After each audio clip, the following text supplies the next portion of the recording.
Estimados amigos y hermanos de nuestro ministerio, una vez más estamos aquí para poder continuar en nuestra serie de presentaciones y espero que cada uno de ustedes esté estudiando lo que hemos presentado a través de las cosas que hemos hablado en los días anteriores y que se estén familiarizando con estas cosas para poder así dar una razón de la fe que cada uno de nosotros tenemos a través de las verdades que Dios nos está revelando en estos últimos tiempos. Así que vamos a comenzar en nuestra presentación para que así podamos cubrir todo el material que tenemos a través de esta presentación y no dejemos nada afuera. Así que en esta presentación estamos nuevamente abarcando el cambio de los tiempos y en esta oportunidad estaremos hablando de la guerra de hermenéutica. En la presentación anterior hablamos acerca del futurismo en el protestantismo, cómo fue introducido, y que espero que eso haya quedado más que claro y que en esta presentación podamos, como lo he dicho, poner las piezas del rompecabezas juntas para poder entender realmente el conflicto que se está librando a través de estas cosas que hemos estado hablando. Así que este es el cambio de los tiempos y esta es la guerra de hermenéutica en nuestra presentación número 8. Así que al continuar aquí, o al comenzar más bien dicho, vamos a leer nuestra lectura inicial que nos dice el cambio de los tiempos. Y es nuestra lectura base, como la hemos hablado. Y dice, y hablará palabras contra el Altísimo. Y esto es obviamente el cuerno pequeño. Y dice, y a los santos del Altísimo quebrantará, y pensará en cambiar los tiempos y la ley, y serán entregados en su mano hasta tiempo, tiempos y medio tiempo. Daniel 7:25. Así que estamos hablando acerca de los tiempos proféticos en el calendario profético de Dios, el cual el cuerno pequeño ha intentado o pensado cambiar.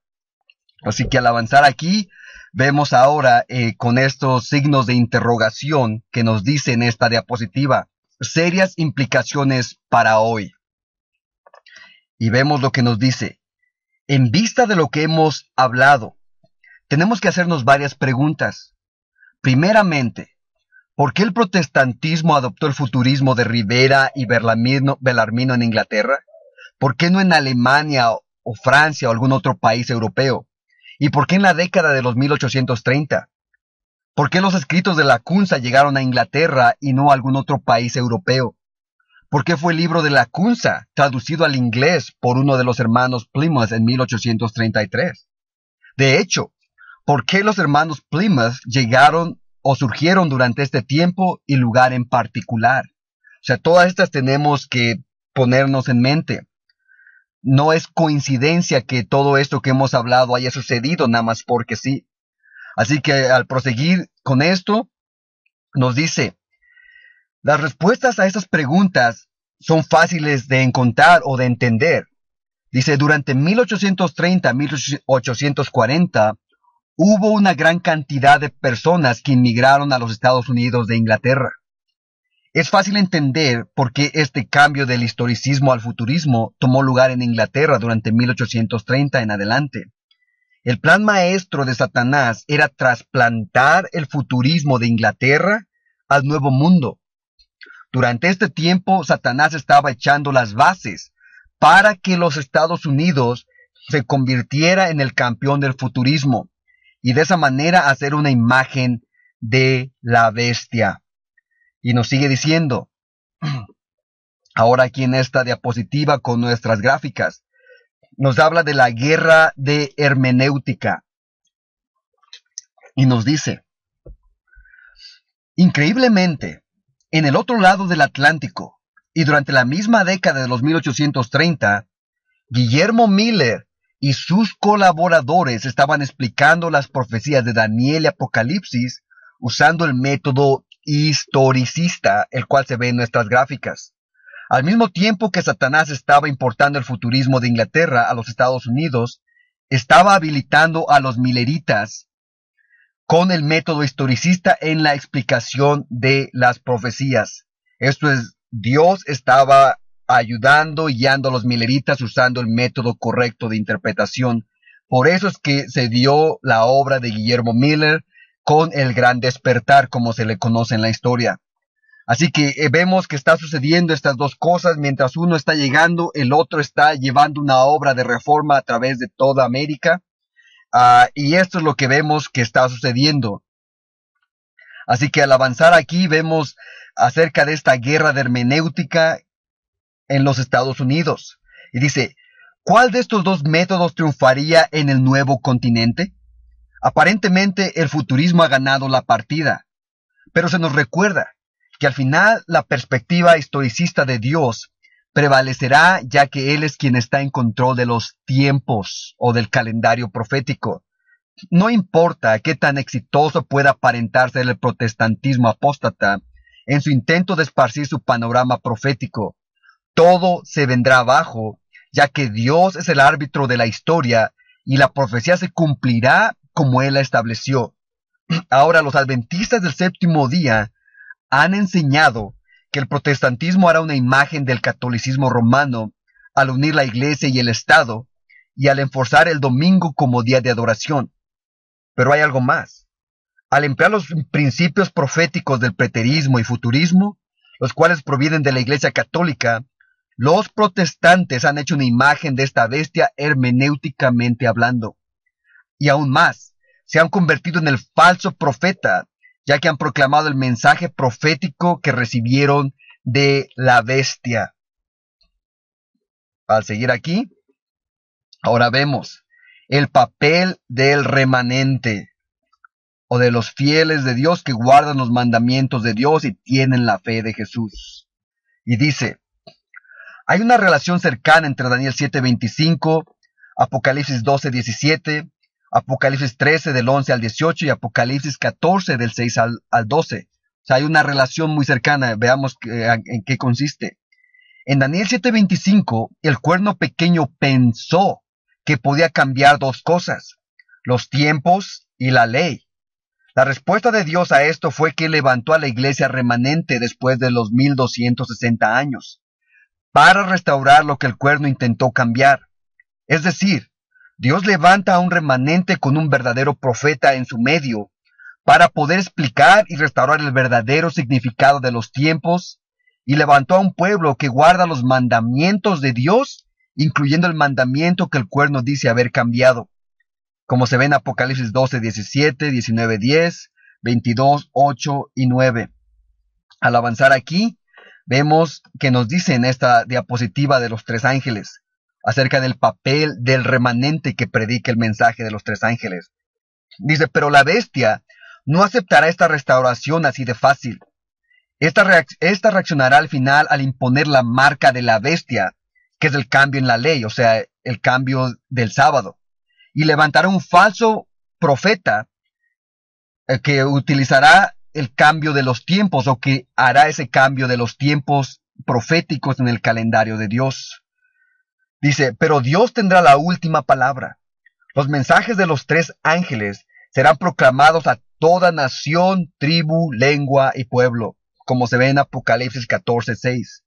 Ellos llamarán al mundo a guardar el sábado y a rechazar la marca de la bestia. Ellos también llamarán al mundo a rechazar el falso mensaje profético de la bestia y su falso profeta, que es el protestantismo apóstata. Así que esta es la obra del remanente. No tan solo es regresar a guardar el sábado y enseñar al mundo a hacerlo, sino también a exponer el falso calendario profético o el cambio de los tiempos que esta bestia blasfema ha tratado de cambiar y ha utilizado al protestantismo para que predique este falso escenario profético. Así que nuestra obra consiste en estas dos cosas. Si es que antes no lo sabías, ahora ya lo sabes. Al avanzar vemos también, y nos dice, los adventistas son el último bastión del historicismo. Aunque ha habido varios individuos que han estudiado las profecías bajo este método en el siglo XX, generalmente hablando, los historicistas son una especie en extinción, y la Iglesia Adventista es el único organismo en el mundo que todavía mantiene el método historicista. Por así decirlo, los que son conservadores y que han sido fieles son los que ahora siguen guardando este método historicista. Sin embargo, aún en la iglesia ya se han mezclado estas falsas enseñanzas y por eso ahora ya se ve también que han entrado en comunión con Roma.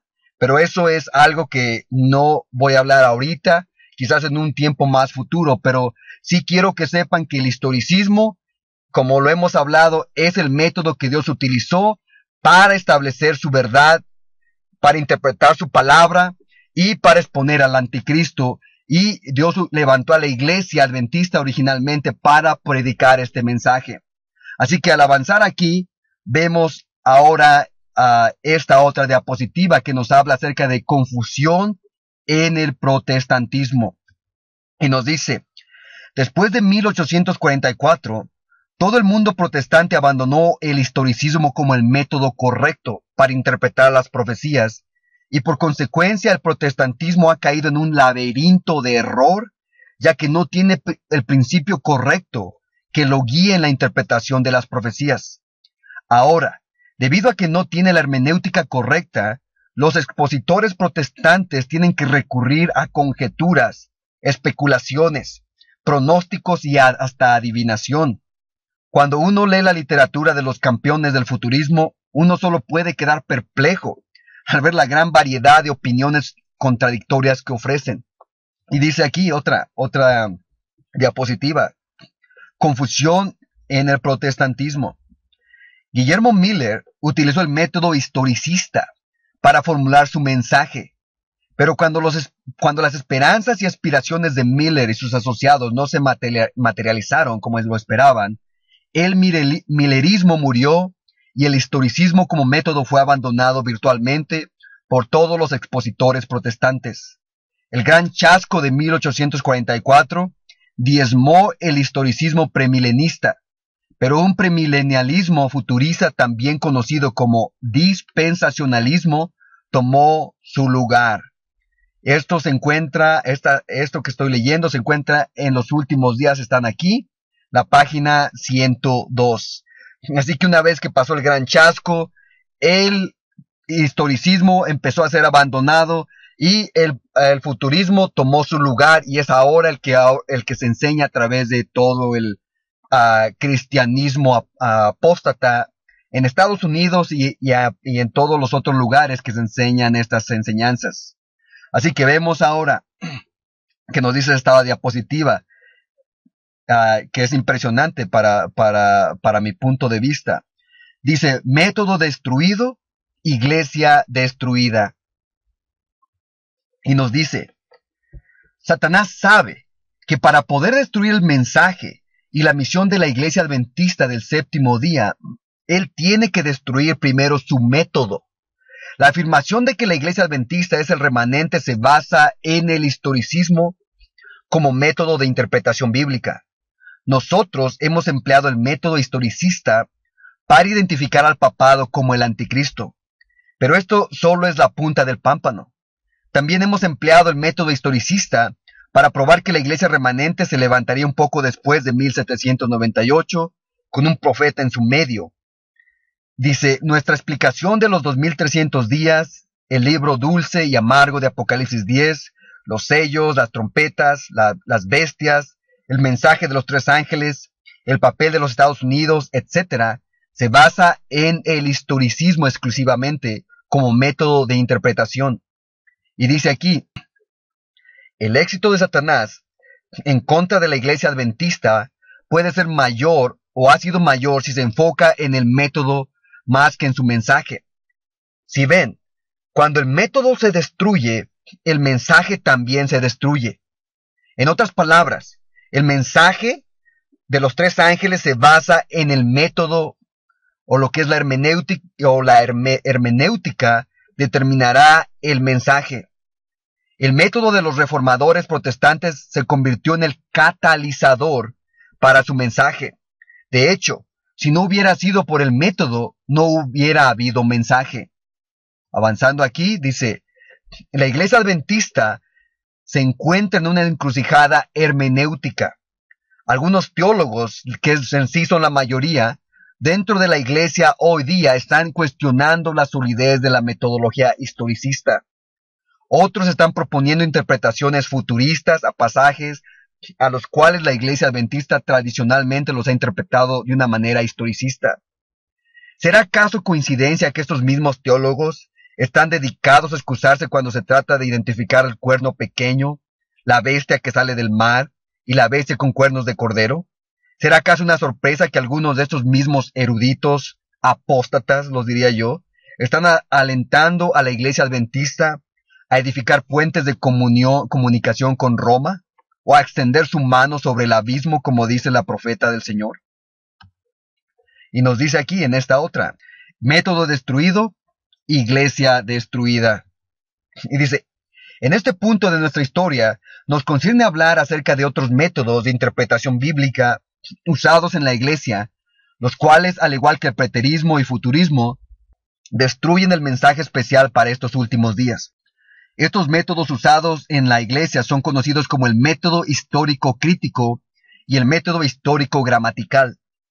Sabemos que Satanás es un experto estudiante de las escrituras y puede citar las escrituras con facilidad, poniéndole su propia interpretación, y por medio de estas falsas interpretaciones espera desviarnos de las sendas antiguas, nuestras verdades originales.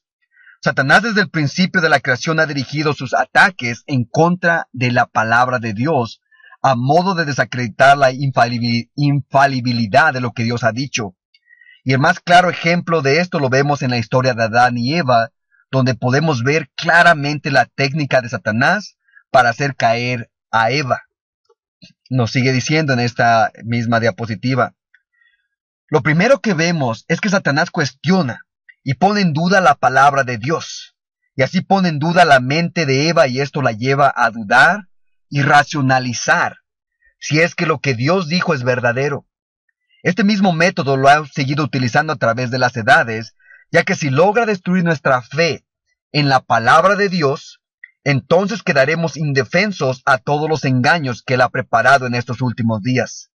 Sabemos que la palabra de Dios es comparada con una espada, y si nosotros dejamos de confiar en esa espada para nuestra defensa, entonces seremos vencidos por el enemigo indudablemente. Así que nos dice ahora, en esta nueva diapositiva, texto con texto, como enseña la Escritura. Dice, ahora, al hablar acerca de estos otros dos métodos de interpretación, es importante mencionar que la Iglesia Adventista desde sus comienzos y hasta 1930 no tan solo utilizaba el método historicista, sino también utilizaba el método de texto con texto. En otras palabras, aplicaba el método de Isaías 28, versículo 13, donde dice, la palabra pues de Jehová les será mandamiento tras mandamiento, mandato sobre mandato, renglón tras renglón, línea sobre línea, un poquito allí, otro poquito allá, hasta que vayan y caigan de espaldas y sean quebrantados, enlazados y presos. Dice, pero a partir de esta fecha en adelante, de los 1930 en adelante, comenzó una serie de cambios dentro de la iglesia. Sin embargo, estos mismos cambios fueron profetizados por la profeta del Señor en Mensajes Selectos, tomo 1, la página 238. Y nos dice, a esta cita nos hemos referido en varias ocasiones en las diferentes presentaciones que hemos impartido. Y nos sigue diciendo, acerca de la filosofía intelectual. Dice, lo importante a notar de esta cita es que ella especifica claramente el tipo de cambios que tomarían lugar, los cuales son patentes y latentes en nuestros días. El enemigo de las almas, ya empieza la cita, el enemigo de las almas ha procurado introducir la suposición de que había de realizarse una gran reforma entre los adventistas del séptimo día, y que esa reforma consistiría en renunciar a las doctrinas que están en pie como las columnas de nuestra fe, y que había de comenzar un proceso de reorganización. Y vean, si se efectuara esta reforma, ¿qué resultaría? Los principios de verdad que Dios en su sabiduría ha dado a la iglesia remanente serían descartados, lo cual ya han sido en su mayoría. sería cambiada nuestra religión. Los principios fundamentales que han sostenido la obra durante los últimos 50 años serían considerados como error. Los últimos 50 años se está hablando de 1900 hacia atrás. Dice, se establecería una nueva organización. Se escribirían libros de una nueva orientación. Se introduciría un sistema de filosofía intelectual. Los fundadores de ese sistema irían a las ciudades y harían una obra maravillosa con el libro que han publicado hoy en día, que es la falsificación del conflicto de los siglos. Como ya saben cuál es, la gran esperanza, que lo han cambiado para poderlo hacer más gustoso para la vista de Roma. Dice, continuando acerca de esto, por supuesto, se tendría poco en cuenta el sábado y también al Dios que lo creó. No se permitiría que nada se interpusiera en el camino del nuevo movimiento. Dice, los dirigentes enseñarían que la virtud es mejor que el vicio, pero habiendo puesto de lado a Dios, resolverían depender del poder humano, de la filosofía intelectual, que no tiene valor sin Dios. Su fundamento, vean, de aquellos que hacen esto, su fundamento estaría edificado sobre la arena, y la tormenta y la tempestad barrerían la estructura del adventismo. Esto está en Mensajes Selectos, tomo 1, página 238. Y dice, es importante, ahora ya una vez avanzando, ya terminando la cita, dice, es importante enfatizar que esta cita habla acerca de la reforma que tomó lugar a partir de la fecha ya mencionada, como la historia lo confirma. Pero vean que la reforma consiste en renunciar a las doctrinas originales que mantuvieron la obra por los primeros 50 años de la Iglesia. Y nos dice, ahora bien, no podemos hablar de doctrinas si no hablamos primero de la metodología que llevó al establecimiento de esas doctrinas. Ya mencionamos que el mensaje se basa en el método. Si destruimos el método, destruimos el mensaje, y esto Satanás lo sabe muy bien. El método original, con el cual surgió la Iglesia y con el cual se mantuvo hasta los 1930, fue el historicismo y el comparando texto con texto.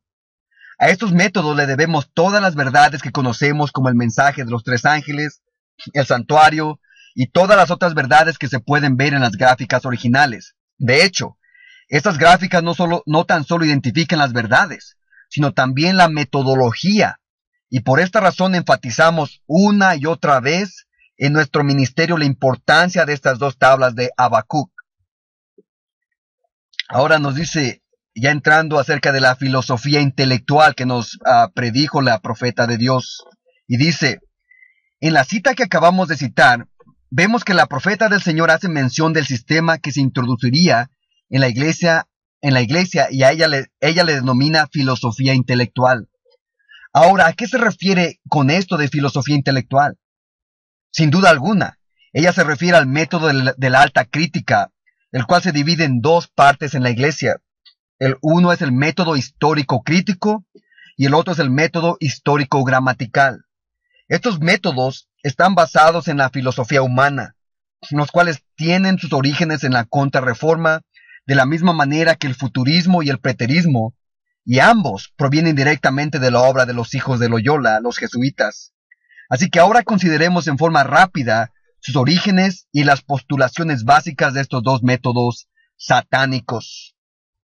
Y vemos ahora esta diapositiva acerca de la alta crítica y sus orígenes.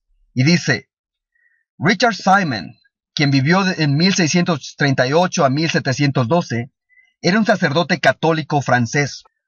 Simón nació en Dieppe, Francia, y fue ordenado como sacerdote en 1670. Simón se especializó en hacer de la crítica un arte, obviamente de la crítica bíblica, ya que durante este tiempo la Contrarreforma estaba en su apogeo. De hecho, ninguna cosa que haya sido formulada por la Iglesia Católica en estos tiempos se tiene que ver fuera de la obra de contrarrestar la obra de los reformadores. Dice, Richard Simon fue influenciado por las ideas de Isaac Lapeyrère, quien escribió una obra titulada El hombre antes de Adán, en la cual se cuestiona la veracidad del recuento bíblico, entre otras cosas. Siguiendo acerca de esto, las ideas que desarrolló Richard Simon en cuanto a su crítica de la Biblia le ganó el título Padre de la Alta Crítica. La mayoría de lo que Simón escribió acerca de la crítica bíblica no era realmente nuevo, ya que se puede citar la obra de otros críticos que le precedieron como Louis Capel, Johannes Morinus y otros. Al negar que Moisés escribió todo el Pentateuco, él simplemente siguió en los pasos de Abraham ben Ezra. La tradición jesuita de la crítica bíblica, la cual comenzó con Alfonso Salmerón, había echado las bases para este método. La obra que él escribió donde él niega la paternidad literaria del Pentateuco a Moisés y otras cosas, se titula Historia Crítica del Viejo Testamento. Esta obra encontró gran oposición aún por católicos, ya que en ella disminuía la autoridad de los padres de la Iglesia. Y nos sigue diciendo, ahora, la alta crítica y sus orígenes.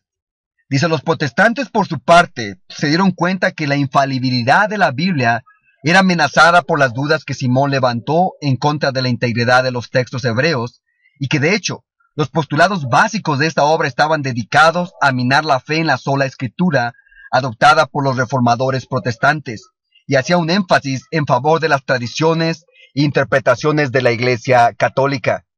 Y al continuar, dice, la razón principal que Satanás desarrolló esta técnica es porque la reforma protestante había comenzado en 1517 con las 95 proposiciones que clavó Lutero en la iglesia de Wittenberg.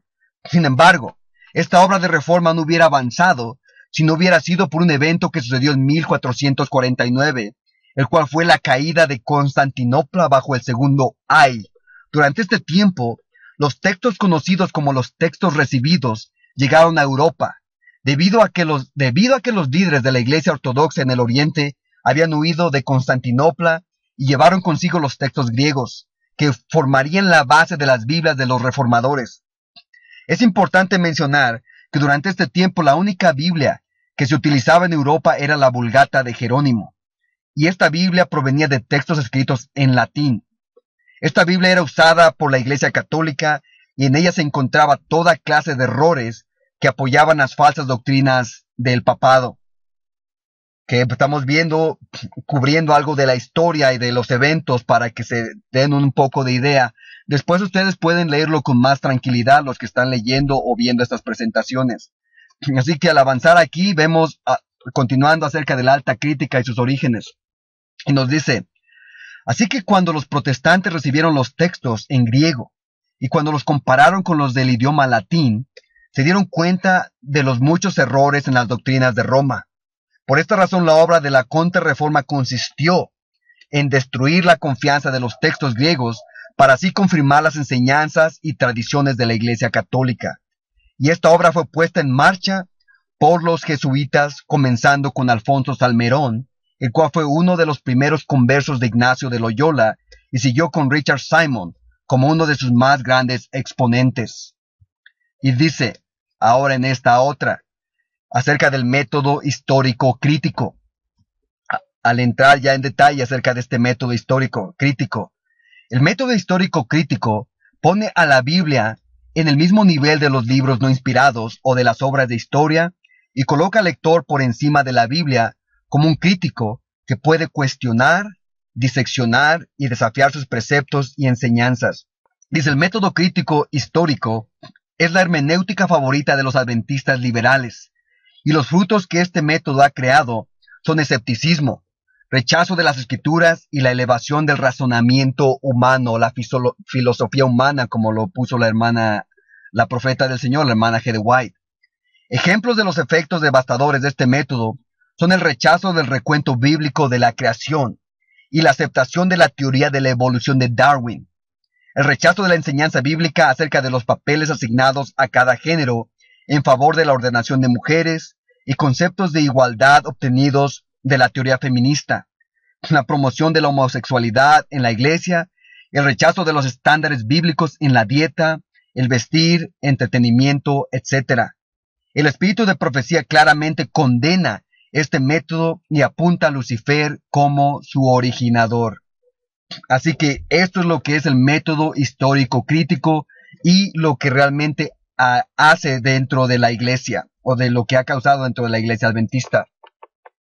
Al seguir aquí, ahora vemos, continuando con esto, dice, hoy día la mayoría de los eruditos dentro de la iglesia adventista han sido educados bajo este método, y los resultados de la aplicación de esta hermenéutica es que muchos eruditos educadores y dirigentes no creen las verdades fundamentales del adventismo, tales como el santuario celestial, el juicio investigador, etc.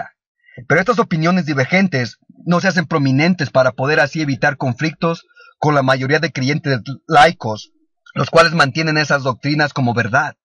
Pero por el simple hecho de que estos hombres mantienen las altas posiciones como dirigentes, educadores y ministros, es un hecho que sus falsas doctrinas están ejerciendo su influencia en las mentes de muchos dentro del pueblo de Dios. Así que seguimos, vemos lo que ha causado ese método histórico crítico, y dice ahora el método histórico gramatical.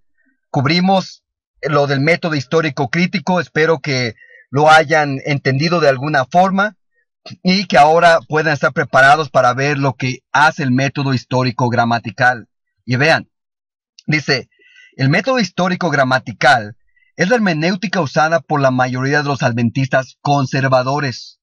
Hoy día esta hermenéutica afirma defender un número de verdades bíblicas, tales como el que la Biblia es la palabra de Dios y la única fuente de doctrina, mientras que al mismo tiempo hace uso de métodos de la historia crítica para interpretar las escrituras.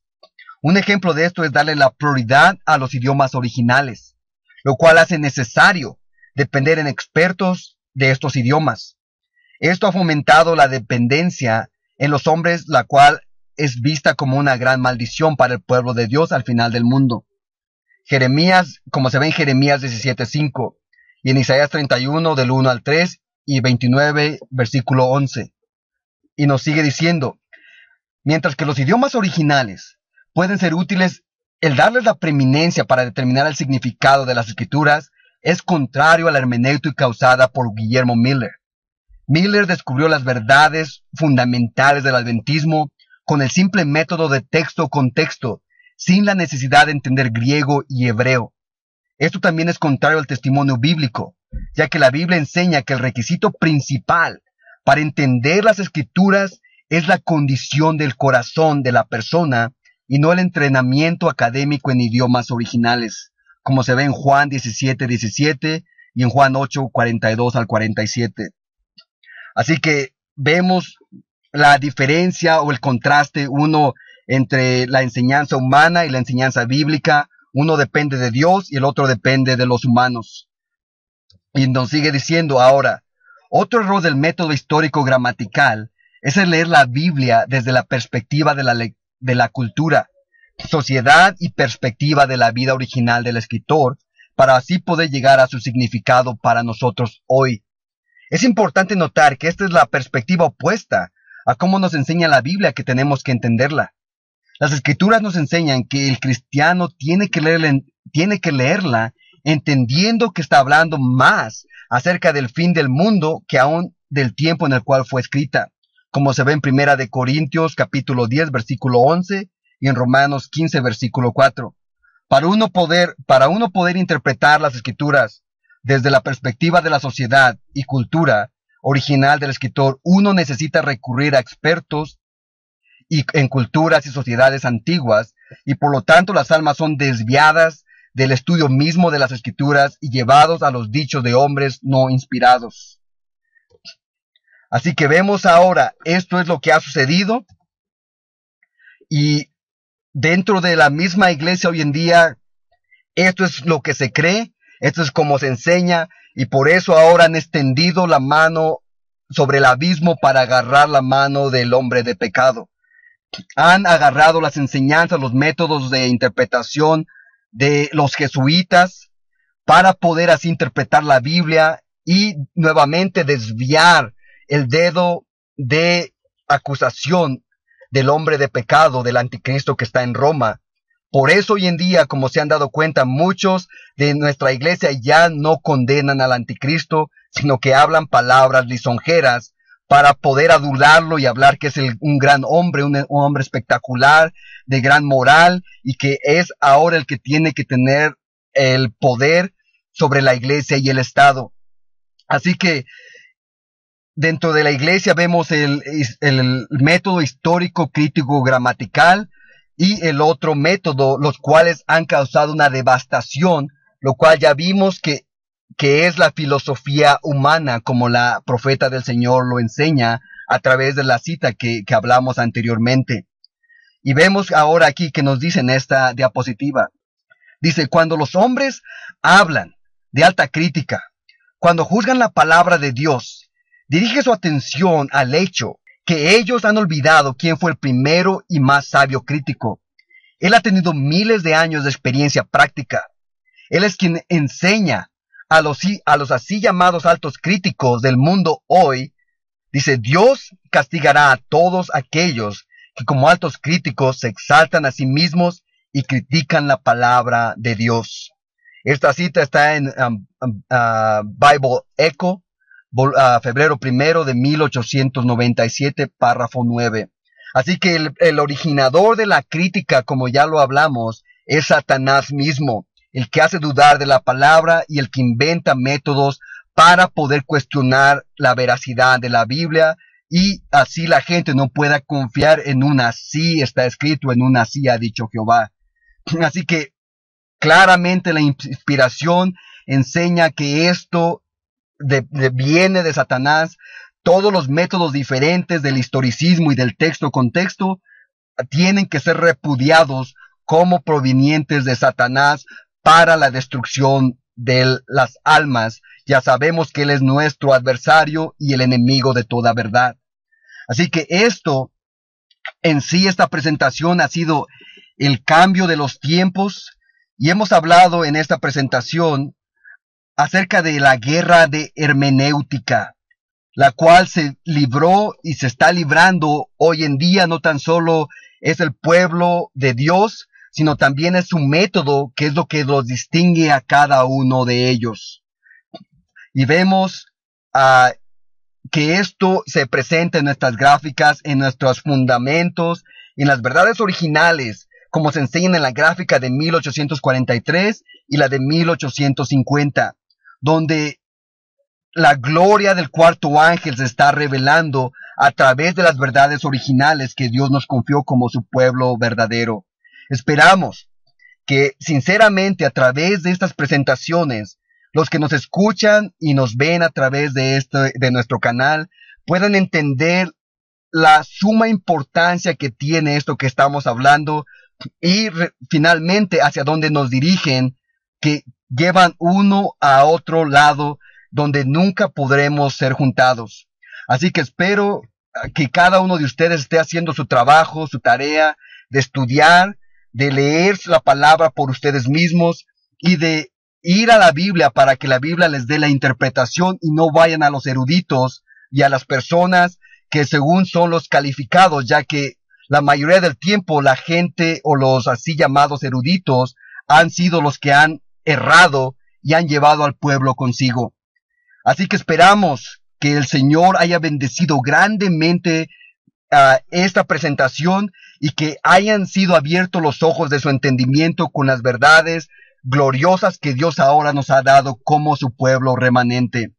Bendiciones les deseamos de parte de nuestro Dios.